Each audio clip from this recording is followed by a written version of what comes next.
C'est quoi ton jeu va vous faire découvrir ou redécouvrir un jeu vidéo, de société, de rôle ou de n'importe quel autre genre à travers une expérience marquante vécue par mon invité du jour.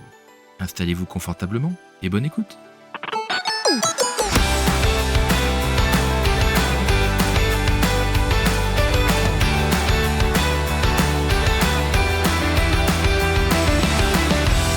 Bonjour et bienvenue pour ce nouvel épisode de C'est quoi ton jeu, le podcast où on explore les souvenirs de jeux, alors de jeux divers et variés de mes invités, jeux de cartes, jeux de rôle, jeux vidéo et peut-être même des jeux auxquels je ne pense pas encore. Je suis Joël et je vous accompagne pour ce nouvel épisode et j'espère que vous allez bien en ce mardi 4 avril.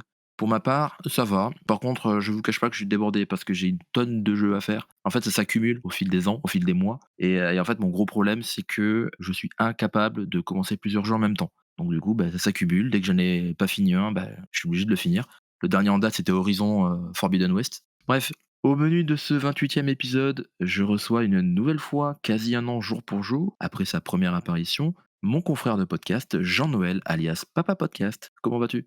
Salut Joël, ça va très très bien. Bon anniversaire en retard, hein. On est à 2 épisodes de ton anniversaire, mais nous ça fait C'est vrai, ça c'est fait vrai. 1 an qu'on s'est vus, donc j'ai le droit de dire bon anniversaire quand même, je pense. Oui, oui, carrément, c'est bienvenu de toute façon. Et donc oui, on va parler de jeux d'hiver et d'été. Oui, c'est vrai, tu spoil un petit peu. Le jeu qu'on va évoquer est un peu Bah oui, oui, oui, particulier. non mais comme tu as dit des jeux divers et variés, tout de suite j'ai pensé d'hiver et d'été parce que je l'ai pratiqué en hiver et en été aussi. Ouais, et vous allez voir, c'est quelque chose d'assez, il y en a beaucoup qui ont peut-être pas connu. C'est assez Ah génial comme bah jeu. ouais, faut être dans nos âges quoi. Ouais, ouais, c'est ça. Ou alors aimer le rétro. C'est ça. Alors, l'an dernier, quand tu étais venu, on avait évoqué The Last of Us. Tu sais que tu as fait beaucoup de Mmh. jaloux, parce qu'il y en a beaucoup que j'ai eu qui voulaient l'évoquer. J'ai bien fait de passer en premier alors. C'est vrai que le jeu était tellement, fabuleux que Ah oui et puis en plus là c'est dans l'actu, avec la série qui est sortie en début d'année que j'imagine que tu as regardé. Alors, à l'heure où on parle, non, c'est dans les c'est dans les cartons, mais comme, on se le disait, juste avant d'enregistrer, j'ai eu un début d'année un petit peu compliqué, et donc on n'a toujours pas pris le temps de regarder, donc à tous les coups, on va se binge watcher ça une fois que tous les épisodes seront sortis. Mais non, pour l'instant, je j'y ai pas encore touché et j'essaye de pas trop me faire spoiler, j'évite un peu les réseaux sociaux pour ça. Ouais, j'avoue, c'est un peu dur, parce que moi, je les ai regardés au fil de l'eau, allez, à 24-48 heures de leur sortie. Ouais. Et déjà partout sur Twitter, sur YouTube et tout, c'était des vidéos de review, en veux-tu, en voilà, des machins. Mais bon, j'espère que tu apprécieras. Moi, en tout cas, j'ai énormément apprécié. C'est Ah bah oui. probablement la meilleure adaptation de jeu vidéo qui n'ait jamais été réalisée. Oui, bah, d'après les retours qu'on en a, c'est aussi l'impression que j'ai, donc j'ai hâte, j'ai hâte. Tu m'étonnes. Comme je le disais, pour moi, toujours plus de jeux, jamais assez d'heures pour jouer. J'imagine que toi, c'est pareil. Ouais, ouais, ouais. On en reparlera, je pense, un petit peu à la fin quand on traitera de mes actus, Ouais. parce que j'ai changé, un petit peu de choses par rapport à l'an dernier à cause du temps. Mais donc c'est vrai que voilà, du temps, j'en ai un petit peu moins en ce moment. Mais voilà, on croise les doigts, les enfants grandissent et peut-être que in fine, ça va finir par se tasser tout ça. Ah bah c'est chouette. Alors, une fois n'est pas coutume, pour cette émission-là qu'on est en train d'enregistrer, que vous êtes en train d'écouter, c'est pas moi qui suis venu te chercher, ça a été la démarche inverse. Eh oui. C'était toi qui es venu me voir et tu m'as proposé quelque chose. Bah oui, parce que ma démarche de venir te contacter, alors déjà tu m'as dit: «Tu reviens quand tu veux, machin», C'est vrai, absolument. moi, ça, je le garde dans un coin de ma tête, c'est absolument pas perdu. Et puis, comme je ne loupe jamais tes épisodes Mais et que merci. je vois que effectivement le jeu vidéo, c'est quelque chose qui revient, beaucoup, beaucoup et je me suis dit: «Bon, bah, moi, j'ai quelque chose à raconter qui n'est pas du jeu vidéo», même si, je pense que quand on m'entend quelque part, on s'attend à ce que je parle systématiquement de jeux vidéo. Mais non, j'ai un vieux jeu sorti de derrière les fagots qui a pas bercé mon enfance, mais en tout cas, une partie de mon enfance a été, bien occupée par ça. Est-ce que je dévoile le nom du truc maintenant Oui, ou, bah tu peux, Je pense que ça y est, les gens commencent à. Ouh. Alors, c'est un jeu qui a été, édité par Sega en partenariat avec Bandai en 1992 et ce n'est pas un jeu vidéo, c'est un jeu physique. Ce sont des objets, ce sont les Lock-on. Le nom vous parle peut-être pas, mais en tout cas pour connaître ça, comme on l'a dit tout à l'heure, il faut être né, eh bien, dans les années 80, pour, avoir un certain âge pour utiliser ça parce que Oui. qui n'aime pas le laser game? Franchement, qui n'aime pas le laser game? Mais même aujourd'hui, je veux dire, des fois, j'ai l'opportunité d'en faire avec des potes, c'est des barres de rire. Voilà, voilà, c'est ça et donc alors, à l'époque, en 1992, le laser game déjà, nous on a une dizaine d'années à l'époque, on sait pas forcément ce qu'est un laser game et puis arrive sur les catalogues, dans les magazines, de jeux vidéo, je crois d'ailleurs que j'en avais eu vent dans un Player One, Ouais. arrive cet objet, qui est du laser game à la maison. Alors qu'est-ce que c'est, en fait, le Lock-on? C'est vendu par deux paires d'accessoires, à savoir avoir un pistolet et une visière qu'on se met, sur la tête. Alors déjà, je leur dis, hein, 1992, il faut se remettre dans le contexte, mais c'est d'une badasserie sans nom puisque tu as donc cette, visière à te mettre sur la tête avec un petit truc comme avait Vegeta quand il est arrivé, sur terre pour, botter les fesses de tout le monde. Tu sais ce Ah oui, petit les truc, fruiteurs, ouais. bah, voilà, où, «Plus de 9 000, c'est impossible! Ah!» Ouais. enfin voilà et donc on a ça avec, la visière qui était pas hyper lourde à l'époque, avec du rembourrage et un élastique pour se mettre ça autour de la tête et ça nous permettait en fait un affichage, bah, comme dans Dragon Ball en fait, hein, un affichage de nos points de vie et il fallait, bah, avec le pistolet, venir à bout des 9 points de vie de l'adversaire ou de l'équipe adverse. Et donc on avait le pistolet qui, ressemble un petit peu à un pistolet Robocop. Le tout, comme ça vient de chez Sega, évidemment, c'est tout bleu Oui. et donc ça fonctionnait avec, la pile rectangulaire pour la visière et les 2 grosses piles. Alors c'est pas les toutes grosses, c'est les moyennes grosses là, Ouais. pour le pistolet et donc j'ai dit, donc c'était du un contre 1, puisque c'était vendu par 2 mais eh ben, nous à l'époque, on était une bande de potes et donc moi j'en avais commandé, une boîte pour Noël Ouais. et mon petit frère, qu'on a 11 mois d'écart, avait commandé aussi une boîte pour Noël. Et puis, on s'était mis d'accord avec les potes et donc, eh bien, les autres aussi en avaient commandé, et donc Oh génial. on s'est retrouvés en fait avec 8 locons et tout ce petit monde dans les bois. Alors comment tu règles ça? C'est simple, tu as 2 canaux. Ouais. Tu as le canal A et le canal B et donc tu te règles, chaque équipe, elle se règle sur le canal A et le canal B. Ah, pour faire des équipes, OK. Exactement et donc c'est parti et comme je te disais tout à l'heure, eh bien d'hiver comme d'été, eh bien on allait dans les bois, on était à 8, je crois même qu'on est monté à 10 une fois et c'était parti. Alors on avait un petit bosquet dans lequel évidemment on n'avait pas le droit d'aller, hein, comme tous les bosquets privés. Ouais. Mais vous y allez quand même, quoi? Bah, voilà, voilà, voilà.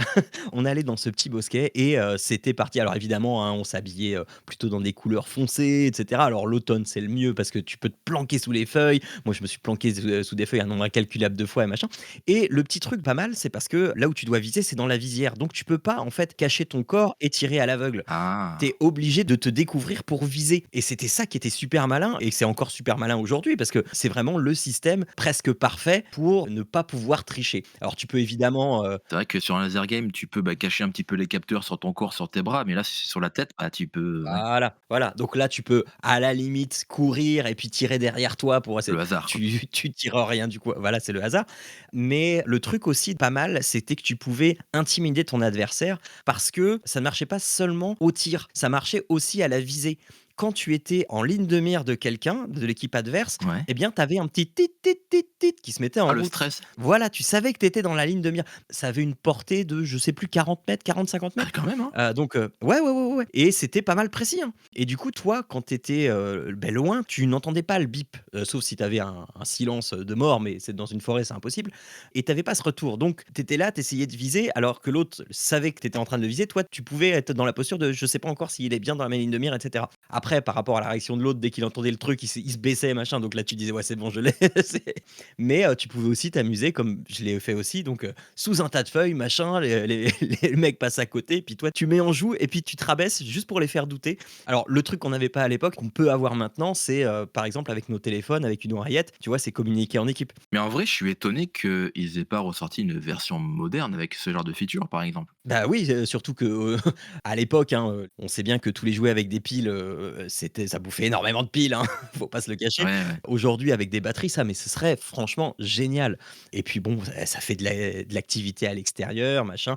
Bon, en ce moment, avec les polémiques sur les chasseurs, bon, on va pas Oui. voilà, mais non, non, c'était vraiment un truc génial et on les a utilisés pendant longtemps parce que, de mémoire, 92, j'avais 11 ans. Je dis pas que je les ai eus cette année-là, Ouais. mais je sais que de mémoire, je jouais avec des potes que j'ai connus au lycée. Ça nous a tenus un certain moment, et donc à 16-17 piges, on était encore dans ce même bosquet, à faire les fifous, C'est du paintball propre. bah, c'est ça, mais c'était vraiment, hyper bien pensé, c'était et puis on n'est jamais trop tombé en rate de pile non plus. Je sais pas si c'était le hasard ou quoi que ce soit, mais il y avait peut-être un système qui disait quand, les piles étaient, presque usées, je sais plus quoi, je te dis peut-être des bêtises, mais j'ai pas souvenir qu'on soit tombé un jour en rate de pile. Tu te remets dans le corps des années 90, donc du coup, tu avais tes recharges de piles dans ta banane, tout ça, quoi, tu vois? Ouais.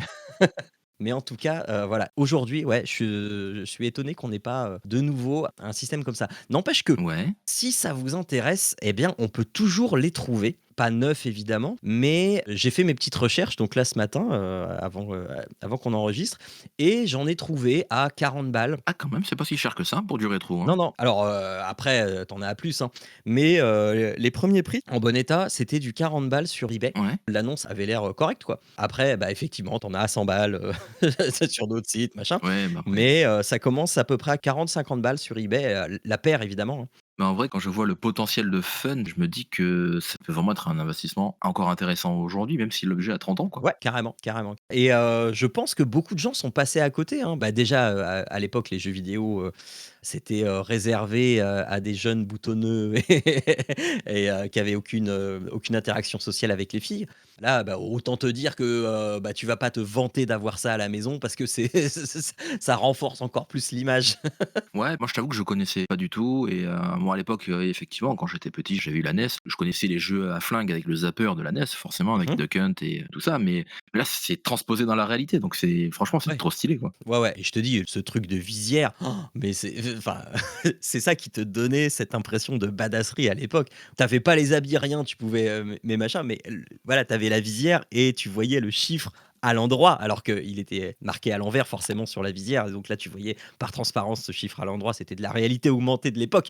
C'était fou, c'était fou. C'est ça qui est incroyable et c'est pour ça que je suis étonné qu'aujourd'hui tu n'aies pas de version on va dire, Bah, ouais. 2020 voire 2010 de cet objet. Si Sega nous entendent, moi je suis prêt à en racheter, hein, tout de suite. Je pense quand je vais sortir l'épisode, je vais taguer Sega dans Twitter et puis, leur dire: «Allô?» Ouais, voilà, c'est ça. Attends, là, avec ma femme et mes enfants, c'est bon, allez, on sort, on va en forêt, j'en parle à deux trois parents, aussi que que je connais pour leurs enfants et puis, je pense qu'il y a moyen de de faire un grand truc. Moi, je vois quand mon gamin sera plus grand, franchement, c'est trop un truc, je m'éclaterai trop, hein, je pense. Ouais, C'est vendu par 2, donc ça, c'est déjà bien parce que ouais, à l'époque dans laquelle on vit, on les vendrait peut-être à l'unité.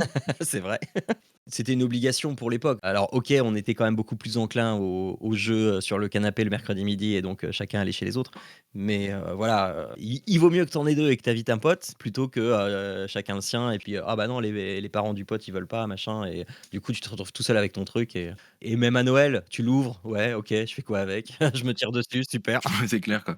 Je vais la mettre dans le miroir comme ça, j'ai l'impression de jouer à 2. Enfin voilà, tout était très, très bien pensé là-dedans. Franchement, c'est du super taf qu'ils ont fait et il y a rien à ajouter, c'est le truc parfait quoi, c'est le truc parfait. Le seul défaut, c'est que, bah, voilà, à l'époque, c'était des piles, maintenant, il faudrait mettre des batteries et tu recharges ça sur l'USB et voilà, nickel. Il y a un truc dont j'ai pas parlé, c'est Ouais. c'est le sound design aussi parce que le sound design fait intégralement partie de l'expérience. Vaguement, j'en ai parlé donc quand tu es, en joue donc ouais, ça fait, tit tit tit tit donc voilà, tu as, un système où en fait le son va aussi te contraindre à pas mitrailler en fait. Quand tu tires, tu as un son qui fait et pendant tout le temps du tu peux pas tirer une seconde fois en fait. Donc il faut quand même que tu ajustes tes tirs Ouais, ouais. pour, bah, tu peux pas faire pa pa pa pa pa pa pa pa et enfin voilà.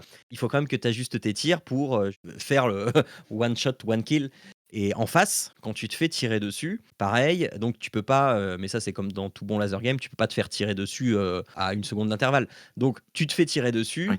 vite tu te barres, tu as genre 5 secondes pour aller te planquer et tu comptes évidemment sur les membres de ton équipe pour, eh bien, mettre en joue l'autre pour qu'ils te prennent pas en course ou que toi tu ailles, vers les autres pour que, tu puisses, tendre un piège, et cetera. Bon alors le truc c'est que quand tu es dos retourné, quand tu te barres, bah, forcément tu es invincible, Oui.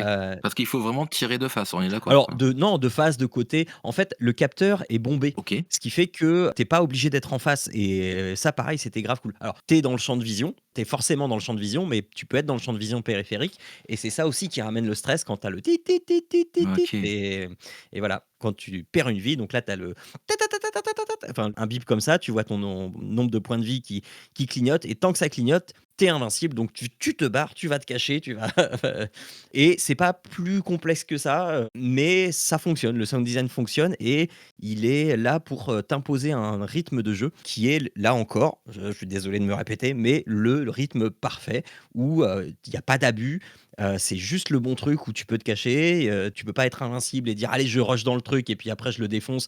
Non, ça marche pas. Donc, c'est le truc parfait, quoi. C'est, extraordinaire. Pour le coup, là, comme tu me l'as décrit, mais vraiment, hein, j'ai trop envie d'en avoir un et jouer avec ça, quoi. Ah bah, Je oui, suis comme mais toi, hein, j'ai beau avoir, 41 piges, j'ai envie de jouer à fond, quoi. faudrait que je vois s'ils sont encore quelque part. Moi, j'avais ça chez mes grands-parents et ça se trouve, ils sont encore là-bas. Oh bah, cours! Je sais que pendant quelques années, j'ai vu les boîtes, traîner, mais bon, on sait bien que, les parents, les grands-parents, au bout d'un moment, quand ça traîne, Ouais, on sait jamais trop où ça finit. Généralement, c'est peut-être la poubelle. c'est ça. Faudrait que je vois si on les a encore, puis, à ce moment-là, je prendrais peut-être une boîte, voire les 2, si mon frère ne veut pas récupérer la sienne. Ah si, si, mais fabuleux. Ça, c'est génial. Alors là, je le ressens entre podcasts. C'est la première fois qu'on évoque un jeu, enfin un jeu joué, quoi, hein. Parce qu'on a fait du jeu de société, du jeu de rôle, Mmh du mh. jeu vidéo, mais là, c'est vraiment Ouais, bah, oui, dans oui. l'univers de jeu et c'est un jeu physique où, comme tu dis, tu vas dans les bois, tu vas à la plage. Moi, à la plage, pour te cacher, c'est un peu moyen, mais Ouais, ouais, ouais, ça aime pas trop l'eau, mais c'est aussi pour ça que je t'ai recontacté et que je me suis dit: «Mais non, attends, l'occasion est trop belle». Là, ça fait beaucoup de jeux vidéo, donc il y a eu aussi des jeux de plateau, il y a eu des bouquins, il y a eu voilà, mais ce type de jeu, on n'a encore jamais fait. Alors, c'est atypique, mais voilà, ça étend encore le champ des possibles. ça, j'achète de suite. Ton expérience est extraordinaire. Tu pourrais faire VRP chez Sega Bandai, hein. À l'époque, peut-être que, tu vois, si, YouTube avait existé et que bah, peut-être que j'aurais, été, influenceur, sur ce produit, que j'en aurais eu, des gratuits, voilà. Mais bon, Et c'est vrai que souvent les marques de jeux vidéo, bah, parce que dans les années 90, Sega était vraiment dans le cœur du jeu vidéo, ah oui. parfois sortent des produits alternatifs comme ça, mais c'est quand même assez rare et pour le coup, ça a l'air vraiment mais super quali et niveau fun, c'est infini, quoi. Tu vois, je pense que si ça a pas, été plus connu que ça non plus, c'était parce que on était aussi dans une époque où effectivement, tu avais Nintendo et Sega qui faisaient du jeu vidéo et tout ce que ces 2 grandes boîtes-là ont pu sortir en physique, que ce soit de l'accessoire de jeux vidéo enfin, souvent c'est de l'accessoire de jeux vidéo. Je pense au Power Glove, chez Nintendo, enfin Ouais, et c'est le même type de packaging, en fait et je pense que beaucoup de d'adultes se sont dit: «Encore un truc qui sert à rien pour la console». Plutôt que de se dire: «Ah bah tiens, enfin une activité pour que mes enfants sortent, et ne mmh, restent pas plantés devant la télé». voilà et puis à l'époque, on poussait peut-être, moins le marketing aussi donc Clairement, le marketing est surtout arrivé à l'époque des 16 bits où là, tu avais des pubs d'exception pour, les jeux Super NES et Mega Drive, mais c'est vrai qu'avant, c'était beaucoup plus de niche. exactement. Voilà, encore un jeu que je dois rajouter dans mon panier. Bon ça va, ça c'est pas un jeu à jouer, un jeu vidéo, c'est un jeu physique donc du coup ça sera plus Ouais, pour ouais. la collection, C'est ouais. bon pour la santé. Avec Exactement ça, les 10 000 pas quotidiens, ils sont faits, c'est bon. et les 5 fruits et légumes, hein, très important. Oui, parce que le goûter après, après une session de 2 heures de Locon, c'était quand même un moment, où on ne pouvait pas le zapper parce que c'était la récompense après s'être autant dépensé. Parce que franchement, on puait la transpiration après, c'était voilà, fallait qu'on prévoie un Ah, change, hein. tu m'étonnes. Après, je mettrais pas un billet sur le fait qu'aujourd'hui tu joues 2 heures, hein, mais Oh quoi! Oh si, si, si, ouais, si, quand si. même. Je pense que si j'ai les gens, je peux passer mon après-midi sans l'avoir passé, ouais, clairement. Il va falloir organiser quelque chose, je pense, là. On va faire une convention Locon. Ah, mais grave, laisse tomber, quoi. On va se faire sponsor par Sega, ça va leur donner l'idée de recommercialiser ça et hop, c'est parti. Ah, ça serait énorme. Alors, merci pour ce partage super intéressant et inattendu pour le coup. Ah, je t'en prie. Ceux qui sont intéressés pour en faire connaissance avec toi, bah, ils peuvent, réécouter l'épisode 5 sorti il y a un an, qui traitait donc de The Last of Us. Oui. Après, pour ceux qui te connaissent quand même pas et est-ce que tu peux encore, bah, te représenter et du coup, bah, nous dire un petit peu l'évolution que tu as eue depuis l'an passé? Donc, moi, c'est Jean. Je suis le repropriétaire de papapodcast.fr, boîte entre guillemets avec laquelle je produis donc Papa à quoi tu joues et Papa à quoi on joue, donc qui sont 2 podcasts, et donc Papa à quoi on joue, qui lui est un podcast pour, les jeux en famille. Voilà, si vous savez pas quoi acheter, à Noël, à vos enfants, si Ouais, vous savez pas quoi acheter à votre petit-neveu pour son anniversaire et cetera, eh bien, nous, on essaye de tester des jeux et ceux qu'on a bien aimés, eh bien, on les conseille, on dit pourquoi c'est bien, pourquoi c'est cool et ce sont toujours des jeux auquel on joue ensemble.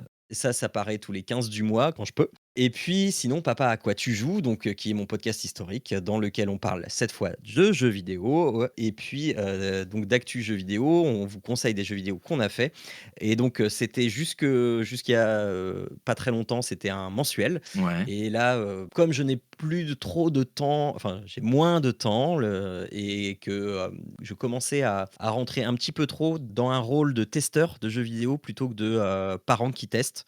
J'avais moins de plaisir à jouer parce que je m'interdisais déjà de jouer aux jeux auxquels mes co-animateurs Arnaud et Jérôme avaient joué ouais. et c'est très frustrant parce que il y en a que Des fois, ouais. voilà. Quand tu vas parler dans God of War, bah, tu aurais peut-être voulu le commencer avant le podcast, oui. Ouais, non, mais même après, mais je m'interdisais de les faire parce que du coup, c'était du temps qui n'était pas à réinvestir dans le podcast. Ça me bridait et En accord avec mes co-animateurs, bien sûr, on s'est dit: «Bah, écoutez les gars, on fait un podcast, dès qu'on est 2 à avoir fini un jeu vidéo, et ben, on fait un podcast et puis ça paraîtra quand ça paraîtra» et ce qui fait que je reprends, plus de plaisir, à jouer aux jeux vidéo. Mais bon, comme je te l'ai dit tout à l'heure, en ce moment, Ouais, c'est un peu compliqué, mais en tout cas, je, prends du plaisir. J'ai fait, Final Fantasy VII Remake, il y a 2 mois et j'ai pris énormément de plaisir à le faire. Où là, tu vois, c'était le jeu vidéo, de notre enfance tel qu'on se le remémore, mais au goût du jour et donc avec les souvenirs, qui, ont, encensé le truc et ben c'était ça. J'ai vécu un super moment, que je me serais interdit, si j'avais pas fait évoluer la chose.